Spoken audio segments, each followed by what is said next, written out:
ਸਲੋਕ। ਆਏ ਪ੍ਰਭ ਸਰਨਾਗਤੀ ਕਿਰਪਾ ਨਿਧ ਦਇਆਲ, ਏਕ ਅੱਖਰ ਹਰ ਮਨ ਬਸਤ ਨਾਨਕ ਹੋਤ ਨਿਹਾਲ। ਪੌੜੀ। ਅੱਖਰ ਮਹਿ ਤ੍ਰਿਭਵਨ ਪ੍ਰਭ ਧਾਰੇ, ਅੱਖਰ ਕਰ ਕਰ ਵੇਦ ਵਿਚਾਰੇ। ਅੱਖਰ ਸ਼ਾਸਤਰ ਸਿਮਰਤ ਪੁਰਾਨਾ, ਅੱਖਰ ਨਾਦ ਕਥਨ ਵਖਿਆਨਾ। ਅੱਖਰ ਮੁਕਤ ਜੁਗਤ ਭੈ ਭਰਮਾ, ਅੱਖਰ ਕਰਮ ਕਿਰਤ ਸੁਚ ਧਰਮਾ। ਦ੍ਰਿਸ਼ਟਮਾਨ ਅੱਖਰ ਹੈ ਜੇਤਾ, ਨਾਨਕ ਪਾਰ ਬ੍ਰਹਮ ਨਿਰਲੇਪਾ। ਸ਼ਲੋਕ। ਹੱਥ ਕਲਮ ਅਗੰਮ ਮਸਤਕ ਲਿਖਾਵਤੀ, ਉਰਜ ਰਹਿਓ ਸਭ ਸੰਗ ਅਨੂਪ ਰੂਪਾਵਤੀ।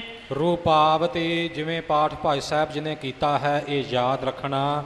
ਰੂਪਾਵਤੀ ਵੱਖਰਾ ਵੱਖਰਾ ਨਹੀਂ ਕਰਨਾ। ਰੂਪਾਵਤੀ। ਹਾਂਜੀ। ਉਸਤਤ ਕਹਿਨ ਨਾ ਜਾਏ ਮੁਖ ਹੋ ਤੁਹਾਰੀਆ, ਮੋਹੀ ਦੇਖ ਦਰਸ ਨਾਨਕ ਬਲਿਹਾਰੀਆ। ਪੌੜੀ। ਹੇ ਅਚੁੱਤ ਹੇ ਪਾਰ ਬ੍ਰਹਮ ਅਬਿਨਾਸੀ ਅਘਨਾਸ, ਹੇ ਪੂਰਨ ਹੇ ਸਰਬਮੈ ਦੁਖ ਭੰਜਨ ਗੁਣਤਾਸ। ਹੇ ਸੰਗੀ ਹੇ ਨਿਰੰਕਾਰ, ਹੇ ਨਿਰਗੁਣ ਸਭ ਟੇਕ। ਹੇ ਗੋਬਿੰਦ ਹੇ ਗੁਣ ਨਿਧਾਨ, ਜਾ ਕੈ ਸਦਾ ਵਿਵੇਕ। ਹੇ ਅਪਰੰਪਰ ਹਰ ਹਰੇ ਹਹਿ ਪੀ ਹੋਵਨਹਾਰ, ਹੇ ਸੰਤ ਹੈ ਕੈ ਸਦਾ ਸੰਗ ਨਿਧਾਰਾ ਆਧਾਰ। ਹੇ ਠਾਕੁਰ ਹਉ ਦਾਸਰੋ ਮੈਂ ਨਿਰਗੁਣ ਗੁਣ ਨਹੀਂ ਕੋਇ, ਨਾਨਕ ਦੀਜੈ ਨਾਮਦਾਨ ਰਾਖੋ ਹੀਐ ਪਰੋਇ। ਸ਼ਲੋਕ। ਗੁਰਦੇਵ ਮਾਤਾ ਗੁਰਦੇਵ ਪਿਤਾ, ਗੁਰਦੇਵ ਸੁਆਮੀ ਪਰਮੇਸ਼ਵਰਾ। ਗੁਰਦੇਵ ਸਖਾ ਅਗਿਆਨ ਭੰਜਨ, ਗੁਰਦੇਵ ਬੰਧਪ ਸਹੋਦਰਾ। ਗੁਰਦੇਵ ਦਾਤਾ ਹਰ ਨਾਮ ਉਪਦੇਸੈ, ਗੁਰਦੇਵ ਮੰਤ ਨਿਰੋਧਰਾ। ਗੁਰਦੇਵ ਸ਼ਾਂਤ ਸਤ ਬੁੱਧ ਮੂਰਤ, ਗੁਰਦੇਵ ਪਾਰਸ ਪਰਸ ਪਰਾ। ਗੁਰਦੇਵ ਤੀਰਥ ਅੰਮ੍ਰਿਤ ਸਰੋਵਰ, ਗੁਰ ਗਿਆਨ ਮੱਜਨ ਅਪਰੰਪਰਾ। ਗੁਰਦੇਵ ਕਰਤਾ ਸਭ ਪਾਪ ਹਰਤਾ, ਗੁਰਦੇਵ ਪਤਤ ਪਵਿੱਤ ਕਰਾ। ਗੁਰਦੇਵ ਆਦਿ ਜੁਗਾਦਿ ਜੁਗ ਜੁਗ, ਗੁਰਦੇਵ ਮੰਤ ਹਰ ਜਪ ਉਧਰਾ।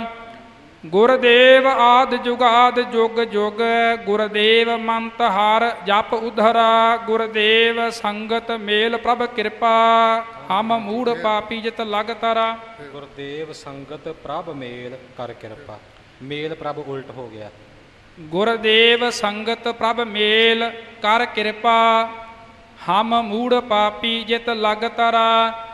ਗੁਰਦੇਵ ਸਤਿਗੁਰ ਪਾਰ ਬ੍ਰਹਮ ਪਰਮੇਸ਼ਰ, ਗੁਰਦੇਵ ਨਾਨਕ ਹਰ ਨਮਸਕਰਾ। ਇਹੋ ਸ਼ਲੋਕ ਆਦ ਅੰਤ ਪੜ੍ਹਨਾ। ਵਾਹਿਗੁਰੂ ਜੀ। ਇਹੋ ਸ਼ਲੋਕ ਆਦ ਅੰਤ ਪੜ੍ਹਨਾ ਉਚੇਚੇ ਤੌਰ ਤੇ ਹਦਾਇਤ ਸਤਿਗੁਰੂ ਜੀ ਨੇ ਲਿਖ ਦਿੱਤੀ ਹੈ। ਕੋਈ ਇਹ ਨਾ ਖਿਆਲ ਕਰ ਲਵੇ ਕਿ ਆਰੰਭ ਵਿੱਚ ਪੜ੍ਹਿਆ ਹੀ ਸੀ, ਇੱਥੇ ਕਿਉਂ ਪੜ੍ਹਨਾ ਹੈ। ਸੋ ਇਸ ਤਰ੍ਹਾਂ ਦਾ ਸ਼ੰਕਾ ਨਾ ਕੋਈ ਆਪਣੇ ਮਨ ਵਿੱਚ ਕਰੇ। ਜਿਵੇਂ ਪਹਿਲਾਂ ਵੀ ਗਿਆਨੀ ਜੀ ਨੇ ਆਪ ਜੀ ਨੂੰ ਦੱਸਿਆ ਹੈ ਕਿ ਇੱਕ ਸੰਪਟ, ਇੱਕ ਡੱਬਾ, ਆਰੰਭ ਵਿੱਚ ਵੀ ਇਹ ਸ਼ਲੋਕ ਤੇ ਅਖੀਰ ਵਿੱਚ ਵੀ ਇਹ ਸ਼ਲੋਕ। ਇਹਨਾਂ ਦੋਹਾਂ ਸ਼ਲੋਕਾਂ ਦੇ ਵਿੱਚ ਅੰਮ੍ਰਿਤ ਰੂਪ ਇਹ ਸਾਰੀ ਬਾਣੀ, ਗਹਿਣਾ ਰੂਪ ਜੀਵ ਆਤਮਾ ਦਾ ਗਹਿਣਾ ਰੂਪ ਇਹ ਬਾਣੀ ਸਤਿਗੁਰੂ ਜੀ ਨੇ ਬਖਸ਼ਿਸ਼ ਕੀਤੀ ਹੈ। ਔਰ ਇਹ ਨਾਲ ਅੱਖਰ ਵੀ ਪੜ੍ਹਨੇ ਨੇ। ਇਹੋ ਸ਼ਲੋਕ ਆਦ ਅੰਤ ਪੜ੍ਹਨਾ। ਇਹ ਜਿਹੜੀ ਅੰਮ੍ਰਿਤ ਰੂਪ ਬਾਣੀ 52 ਅੱਖਰੀ ਹੈ, ਗੁਰਸਿੱਖਾਂ ਦੇ 5 ਗ੍ਰੰਥੀ ਦੇ ਨਿਤਨੇਮ ਵਿੱਚ ਇਹ ਬਾਣੀ ਸ਼ਾਮਲ ਹੈ। ਇਹ ਖਿਆਲ ਰਹੇ ਜੀ। ਇੱਕ ਬੇਨਤੀ ਹੋਰ ਆ, ਇਹੋ ਸ਼ਲੋਕ ਆਦ ਅੰਤ ਪੜ੍ਹਨਾ, ਪੱਪਾ ਡਾੜਾ ਅਣਾਣੇ ਕਰਨਾ, ਪੜ੍ਹਨਾ ਨਹੀਂ ਕਹਿਣਾ। ਹਾਂਜੀ ਬਿਲਕੁਲ। ਪੜ੍ਹਨਾ। ਕਈ ਆਮ ਅਖੰਡ ਪਾਠ ਸਾਹਿਬ ਦੇ ਜਦੋਂ ਡਿਊਟੀਆਂ ਲਾਉਂਦੇ ਨੇ ਪਾਠੀ ਸਿੰਘ, ਉਹ ਇਹ ਕਹਿੰਦੇ ਇਹੋ ਸ਼ਲੋਕ ਆਦ ਅੰਤ ਪੜ੍ਹਨਾ, ਨੰਨਾ ਲਾ ਜਾਂਦੇ ਨੇ, ਲੱਗਾ ਅਣਾਣਾ ਅੱਖਰ ਹੈ। ਇਹ ਆਪਾਂ ਸਾਰਿਆਂ ਨੇ ਧਿਆਨ ਦੇਣਾ ਵੀ ਟਕਸਾਲ ਮੁਤਾਬਕ ਸਾਰੇ ਪਾਠ ਆਪਾਂ ਸਰਵਣ ਕਰ ਰਹੇ ਹਾਂ। ਗਿਆਨੀ ਸਿੰਘ ਪਾਠ ਕਰਨ ਵਾਲੇ ਵੀ, ਅੱਗੇ ਜਿਹੜੇ ਆ ਹੋਰ ਗੁਣੀ ਜਨ ਆਪਾਂ ਨੂੰ ਦੱਸਣ ਵਾਲੇ ਸਮਝਾ ਰਹੇ ਨੇ। ਆਪਾਂ ਲਾਹਾ ਲੈਣਾ। ਇਹ ਕੋਈ ਖਾਸ ਵੱਡੀਆਂ ਗੱਲਾਂ ਨਹੀਂ, ਕੇਵਲ ਧਿਆਨ ਦੇਣ ਦੀ ਜ਼ਰੂਰਤ ਹੈ। ਕੋਈ ਇਹਦੀ ਬਾਹਲਾ ਕੋਈ ਖੋਜ ਵਾਲੀ ਗੱਲ ਨਹੀਂ। ਧਿਆਨ ਹੀ ਦੇਣਾ ਵੀ ਅੱਖਰ ਅਣਾਣਾ ਲੱਗਾ ਜਾਂ ਨੰਨਾ ਲੱਗਾ। ਇਹੋ ਸ਼ਲੋਕ ਆਦ ਅੰਤ ਪੜ੍ਹਨਾ, ਇਸ ਤਰ੍ਹਾਂ ਪੜ੍ਹਨਾ ਜੀ। ਹਾਂਜੀ ਵਾਹਿਗੁਰੂ ਜੀ। ਸੰਖੇਪ ਨਾਲ 2 ਮਿੰਟ ਵਾਸਤੇ ਬੇਨਤੀ ਹੈ। ਜੋ 52 ਅੱਖਰੀ ਆਪਾਂ ਉਚਾਰਨ ਕੀਤੀ ਹੈ, ਪੜ੍ਹੀ ਆਪ ਜੀ ਨੂੰ ਗਿਆਨੀ ਪਿੰਦਰਪਾਲ ਸਿੰਘ ਜੀ ਨੇ ਹੁਣੇ ਦੱਸਿਆ ਸੀ ਕਿ ਪਹਿਲੇ ਜੋ ਕੱਕੇ ਤੋਂ ਲੈ ਕਰਕੇ ਮੰਮੇ ਤੱਕ ਕਰਮ ਪੂਰਾ ਹੋ ਗਿਆ, ਉਸ ਤੋਂ ਬਾਅਦ ਅੰਤ 'ਤੇ ਇੱਕ ਸੂਤਰ ਆਉਂਦਾ ਹੈ। ਸੰਖਾ ਕਹਿ ਰਹੇ ਸਨ, ਪੰਜਾਬੀ ਵਿੱਚ ਦੱਸ ਰਹੇ ਸਨ। ਸੰਸਕ੍ਰਿਤ ਵਿੱਚ ਜੋ ਸੂਤਰ ਆਉਂਦਾ ਹੈ ਸ਼ਾ ਸਾ ਸਰ ਹਲ, ਇਹ ਸੂਤਰ ਹੈ। ਤਾਂ ਮਹਾਰਾਜ ਜੀ ਨੇ ਉਹੀ ਕਰਮ ਰੱਖਿਆ।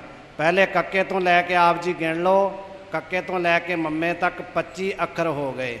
ਉਸ ਦੇ ਬਾਅਦ ਯਾ ਰਾ ਲਾ ਵਾ, ਹਿੰਦੀ 'ਚ ਕਹਿੰਦੇ ਹਨ 4 ਅੱਖਰ, ਰਜਈਆ ਰੱਲਾ, ਰਜਈਆ ਰਾਰਾ ਲੱਲਾ ਵਾਵਾ। 25 4 29, 33 ਗਿਣਨੇ ਆਪਾਂ ਪੂਰੇ। 25 4 29 ਹੋ ਗਏ। ਫਿਰ ਅੱਗੇ 3 ਪ੍ਰਕਾਰ ਦੇ ਸੱਸੇ ਹਨ ਅਤੇ ਫਿਰ ਹਾਹਾ ਹੈ, ਅਤੇ ਇਹ ਮਿਲਾ ਕੇ 33 ਅੱਖਰ ਹੋ ਗਏ। ਤਾਂ ਉਹ ਜੋ ਕਰਮ ਆਪ ਜੀ ਨੂੰ ਦੱਸਿਆ ਸੀ ਗਿਆਨੀ ਜੀ ਨੇ, ਉਸ ਨੂੰ ਯਾਦ ਰੱਖਣਾ। ਫਿਰ ਅੱਜ ਵੀ ਸਵਰ ਵੀ ਇਸ ਦੇ ਵਿੱਚੋਂ ਲੱਭਣੇ ਹਨ। ਹੁਣ ਅੱਗੇ ਜਿਵੇਂ ਗਿਆਨੀ ਜੀ ਆਪ ਜੀ ਨੂੰ ਦੱਸ ਰਹੇ ਹਨ, ਆਪ ਜੀ ਸਰਵਣ ਕਰੋ ਜੀ। ਪਰਮ ਸਤਿਕਾਰਯੋਗ ਸਾਧ ਸੰਗਤ ਜੀ, ਹੁਣ ਸ੍ਰੀ ਸੁਖਮਨੀ ਸਾਹਿਬ ਮਹਾਰਾਜ ਸੱਚੇ ਪਾਤਸ਼ਾਹ ਜੀ ਦੀ ਅੰਮ੍ਰਿਤਮਈ ਬਾਣੀ ਉਚਾਰਨ ਕੀਤੀ ਹੋਈ ਆਰੰਭ ਹੋ ਰਹੀ ਹੈ। ਸੁਖਮਨੀ ਸੁਖ ਅੰਮ੍ਰਿਤ ਪ੍ਰਭ ਨਾਮ, ਭਗਤ ਜਨਾਂ ਕੈ ਮਨ ਬਿਸਰਾਮ। ਜਿਸ ਸਮੇਂ ਗੁਰੂ ਅਰਜਨ ਦੇਵ ਜੀ ਮਹਾਰਾਜ ਸ੍ਰੀ ਰਾਮਸਰ ਤੀਰਥ ਦੇ ਕਿਨਾਰੇ 'ਤੇ ਭਾਈ ਸਾਹਿਬ ਗੁਰਦਾਸ ਜੀ ਦੇ ਪਾਸੋਂ ਸ੍ਰੀ ਗੁਰੂ ਗ੍ਰੰਥ ਸਾਹਿਬ ਜੀ ਦੀ ਬਾਣੀ ਲਿਖਵਾ ਰਹੇ ਸਨ, ਉਸ ਸਮੇਂ ਇੱਕ ਦਿਨ ਸਤਿਗੁਰੂ ਪਾਤਸ਼ਾਹ ਮਹਾਰਾਜ ਭਾਈ ਗੁਰਦਾਸ ਜੀ ਨਾਲ ਬਚਨ ਕਰਨ ਲੱਗੇ ਕਿ ਭਾਈ ਗੁਰਦਾਸ ਜੀ, ਆਉਣ ਵਾਲਾ ਸਮਾਂ ਬੜਾ ਭਿਅੰਕਰ ਆ ਰਿਹਾ ਹੈ। ਕਲਯੁਗ ਦਾ ਇਤਨਾ ਪ੍ਰਤਾਪ ਹੋ ਜਾਣਾ ਹੈ ਕਿ ਕਿਸੇ ਦੇ ਮੂੰਹ ਤੋਂ ਪਰਮੇਸ਼ਰ ਦਾ ਨਾਮ ਉਚਾਰਨ ਹੀ ਨਹੀਂ ਹੋਵੇਗਾ। ਸਾਰਿਆਂ ਦੀ ਬਿਰਤੀ ਮਾਇਕ ਪਦਾਰਥਾਂ ਵਿੱਚ ਉਲਝ ਜਾਏਗੀ, ਪਾਪ ਦਾ ਵਰਤਾਰਾ ਵਰਤੇਗਾ ਔਰ ਦਿਨੋਂ ਦਿਨ ਇਹ ਕਲਯੁਗ ਵਧੇਗਾ। ਅਤੇ ਸਤਿਗੁਰੂ ਪਾਤਸ਼ਾਹ ਜੀ ਨੂੰ ਭਾਈ ਗੁਰਦਾਸ ਜੀ ਕਹਿਣ ਲੱਗੇ, ਮਹਾਰਾਜ ਇਸ ਕਲਯੁਗ ਦੇ ਅਵਤਾਰ ਆਪ ਜੀ ਹੋ, ਆਪ ਜੀ ਕੋਈ ਕਲਯੁਗੀ ਜੀਵਾਂ ਦੇ ਕਲਿਆਣ ਦਾ ਰਸਤਾ ਕੱਢੋ, ਕੋਈ ਐਸਾ ਮਾਰਗ ਦੱਸੋ ਜਿਹਦੇ ਨਾਲ ਸਾਰਿਆਂ ਦਾ ਭਲਾ ਹੋ ਜਾਵੇ। ਸਤਿਗੁਰੂ ਪੰਚਮ ਪਾਤਸ਼ਾਹ ਜੀ ਮਹਾਰਾਜ ਨੇ ਭਾਈ ਗੁਰਦਾਸ ਜੀ ਦੀ ਬੇਨਤੀ ਸੁਣ ਕੇ ਸਾਹਿਬ ਸ੍ਰੀ ਗੁਰੂ ਅਰਜਨ ਦੇਵ ਜੀ ਨੇ ਜੋ ਪਾਵਨ ਪਵਿੱਤਰ ਬਾਣੀ ਸੁਖਮਨੀ ਸਾਹਿਬ ਉਚਾਰਨ ਕੀਤੀ ਹੈ, ਸੁਖਮਨੀ ਸਾਹਿਬ ਦਾ ਮਹਾਤਮ ਅਖੀਰ ਵਿੱਚ ਦੱਸਿਆ ਹੈ। ਜਿਸ ਮਨ ਬਸੈ ਸੁਣੈ ਲਾਏ ਪ੍ਰੀਤ, ਤਿਸ ਜਨ ਆਵੈ ਹਰਿ ਪ੍ਰਭ ਚੀਤ। ਜਿਹੜਾ ਗੁਰਮੁਖ 24 ਘੰਟਿਆਂ ਵਿੱਚ ਇੱਕ ਵੀ ਪਾਠ ਸ੍ਰੀ ਸੁਖਮਨੀ ਸਾਹਿਬ ਜੀ ਦਾ ਕਰ ਲਵੇਗਾ, ਉਹਦੇ 24,000 ਸਵਾਸਾਂ ਦਾ ਭਲਾ ਹੋਵੇਗਾ। 24 ਘੰਟੇ ਸਫਲੇ ਹੋਣਗੇ, ਜੀਵਨ ਸਫਲਾ ਹੋਵੇਗਾ। ਸੋ ਇਹ 24 ਅਸ਼ਟਪਦੀਆਂ ਦਾ 24 ਸ਼ਲੋਕਾਂ ਦਾ ਸਤਿਗੁਰੂ ਜੀ ਨੇ ਉਚਾਰਨ ਕੀਤਾ ਹੈ। ਜੈਸੇ ਭਾਰਤ ਮਤ ਦੇ ਵਿੱਚ, ਬਾਕੀ ਅਨਮਤਾਂ ਦੇ ਵਿੱਚ, ਹੋਰ ਗ੍ਰੰਥਾਂ ਦੇ ਸਤੋਤਰ ਪਾਠ ਆਦਿਕ ਹੁੰਦੇ ਹਨ, ਗੁਰੂ ਘਰ ਵਿੱਚ ਸ੍ਰੀ ਸੁਖਮਨੀ ਸਾਹਿਬ ਜੀ ਦਾ ਮਹਾਤਮ ਵਿਸ਼ੇਸ਼ ਕਰਕੇ ਹੈ।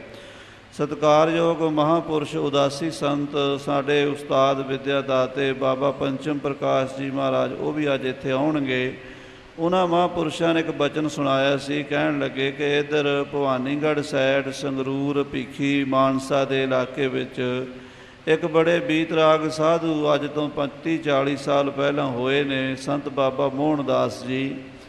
ਉਹ ਜਿਹੜੇ ਇਲਾਕੇ ਵਿੱਚ ਵੀ ਜਾਂਦੇ ਸਨ, ਉਹਨਾਂ ਦੀਆਂ ਸੰਗਤਾਂ ਜ਼ਿਆਦਾਤਰ ਸਹਿਜਧਾਰੀ ਮੋਹਨੇ ਲੋਕ ਸਨ। ਖਾਸ ਕਰਕੇ ਬਾਣੀਆਂ ਬਰਾਦਰੀ ਜਿਹੜੀ ਹੈ ਉਹਨਾਂ ਨੂੰ ਬਹੁਤ ਮੰਨਦੀ ਸੀ। ਅਤੇ ਉਹਨਾਂ ਨੇ ਉਹਨਾਂ ਨੂੰ ਪੁੱਛਣਾ ਵੀ ਭਾਈ ਪੂਜਾ ਪਾਠ ਕੀ ਕਰਦੇ ਹੋ? ਅਤੇ ਬਾਣੀਆਂ ਨੇ ਆਖਣਾ ਜੀ ਅਸੀਂ ਸ੍ਰੀਮਦ ਭਾਗਵਤ ਗੀਤਾ ਜੀ ਦਾ ਪਾਠ ਕਰਦੇ ਹਾਂ। ਸੰਤ ਬਾਬਾ ਮੋਹਨ ਦਾਸ ਜੀ ਨੇ ਕਹਿਣਾ ਤੁਹਾਨੂੰ ਗੀਤਾ ਦਾ ਪਾਠ ਸਮਝ ਆਉਂਦਾ ਕੁਝ? ਪੰਜਾਬੀ ਹੋ ਤੁਸੀਂ, ਪੰਜਾਬ ਵਿੱਚ ਰਹਿੰਦੇ ਹੋ, ਤੁਹਾਨੂੰ ਉਹਦਾ ਭਾਵ ਸਮਝ ਆਉਂਦਾ? ਉਹ ਕਹਿੰਦੇ ਜੀ ਸਮਝ ਤਾਂ ਨਹੀਂ ਆਉਂਦਾ। ਕਹਿੰਦੇ ਫਿਰ ਤੁਸੀਂ ਸੁਖਮਨੀ ਸਾਹਿਬ ਪੜ੍ਹ ਲਿਆ ਕਰੋ, ਤੁਹਾਡਾ ਭਲਾ ਹੋਵੇਗਾ।